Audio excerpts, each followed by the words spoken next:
Hey, Kyler here. Our aim for this show is to leverage every opportunity that life throws at us. I hope you find value in today's show.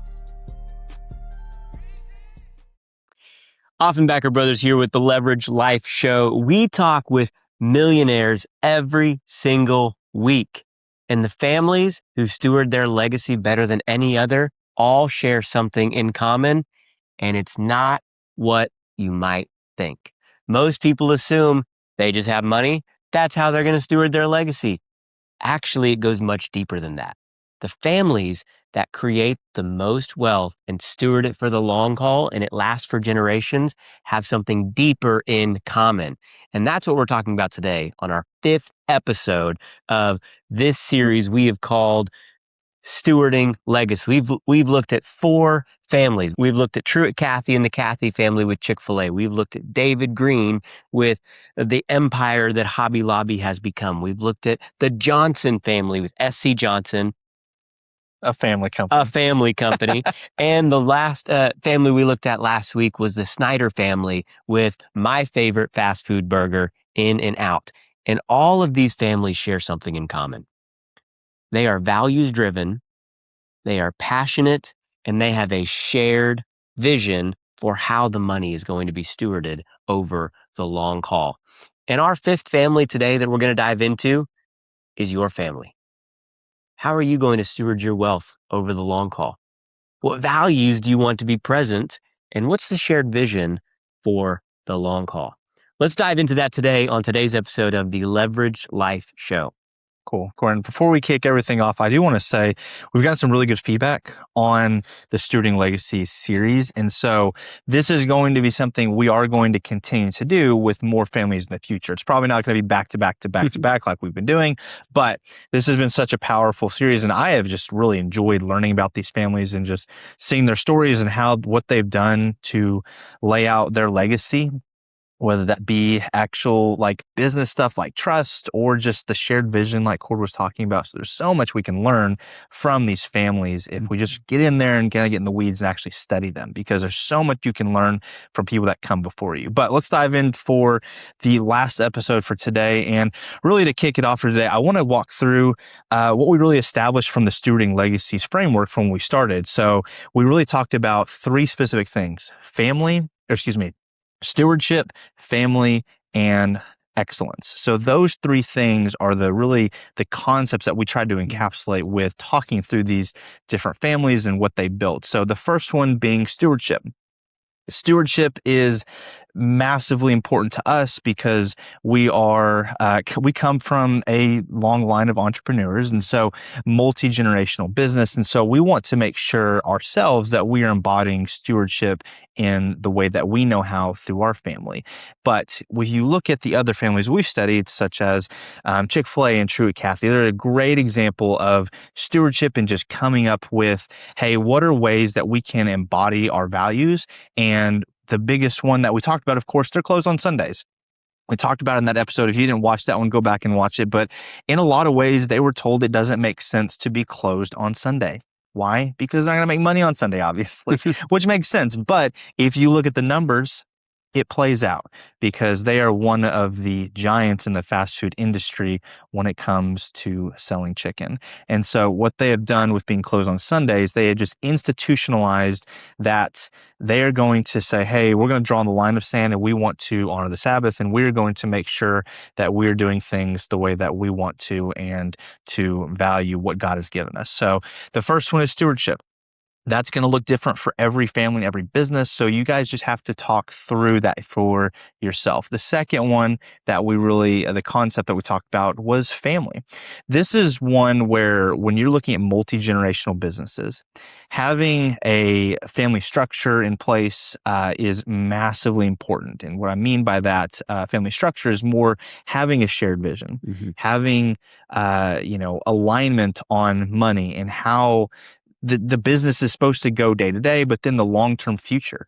Those things are massively important if you have a multi-generational business, of course. And so looking at the families that did this really well, they really just sat down and said, hey, we want things to run this way for in perpetuity, like, Hobby Lobby and the Green family. And, they laid this out. That way, the next generation, when they inherit this, they're not just inheriting the business, but they've already been trained in the vision, the values, and what's going forward with their business. And so they don't have to learn all that stuff. It's not a new culture. It's just the way it is. And so having a family cadence of just, getting that stuff wrapped up into whatever that looks like, that's going to be massively important. And so I know a lot of people do that different ways, like I said, with, the stewardship aspect, but we always recommend, and we do this ourselves. We sit down with our family, and we talk through vision. We talk through what does this look like for the future. And we want to make sure that we're prioritizing that, so that way, our future generations, they're not going to be inheriting just the business. They're inheriting our way of doing things and just our shared vision for what we want this business to look like. And of course, stewarding that in the best way possible. And then the third one, of course, is excellence.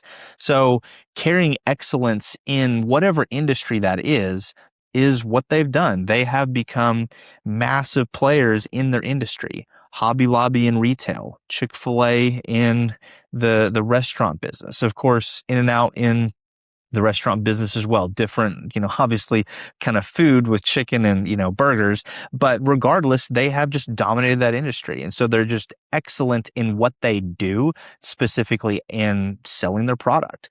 I think that you've got to have obviously a great product and great customer service in general to make sure you can have a great business, but they embody all of that. They have really institutionalized everything about embodying excellence throughout the entirety of their businesses. And so, just a recap: stewardship, family, and excellence. Those three things or topics or concepts are something that we want to dive deep in within the Stewarding Legacies series. And then also, we're going to continue this, like I said, we want to just keep studying these different families of how they've done things, because us ourselves, we don't know everything, of course, nobody does. But if we can learn from other people and people that have come before us, then we can really shape the future for not only our businesses, but just our families and generations to come. One of the fastest ways to grow wealth and become a millionaire yourself is to study the habits of highly successful people. It's to study the values of people who have gone before us and families that have actually built it before and maintained it. And if you do that, if we do that and we model it for ourselves, I think we're all surprised at how quickly that can help us grow as a person, the type of person that can become a millionaire per se. And I'm just using that as a figurative number, but the type of person that can grow wealth, and then also the person that does it and stewards it over the long haul.